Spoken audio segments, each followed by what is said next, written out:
Ang tawag dito ay mamaku. Ayan. Isa sa mga native plants dito sa New Zealand.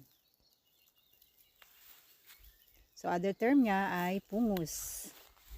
Ayan.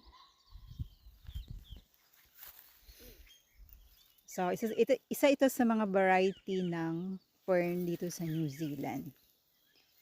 So, ipapakita ko rin sa inyo yung fern na nakakain na. Ang tawag sa atin sa Pilipinas ay paku. Dito naman ay piko-piko.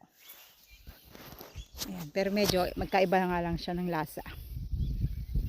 Medyo may pagkaanghang ng konti. So, syempre, hindi siya edible. Ayan. So, ang aming peach naman ay, ito, meron din sa ibaba. Dalawa yung puno namin ng peach. Ayan. Para sa pag season ng cherry blossoms. Kasi di ba cherry blossoms ngayon, mawala na. Siya naman, sandali lang siyang mamulaklak. Mga 1 to 2 weeks lang, wala na. Ayan.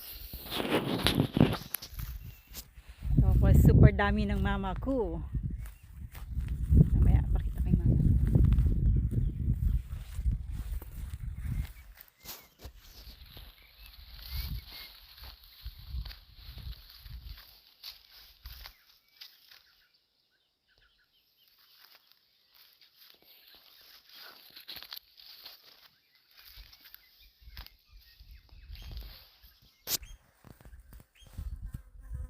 So, marami kayong maririnig na iba't ibang huni ng mga ibon. So, napakaraming mga native plants dito.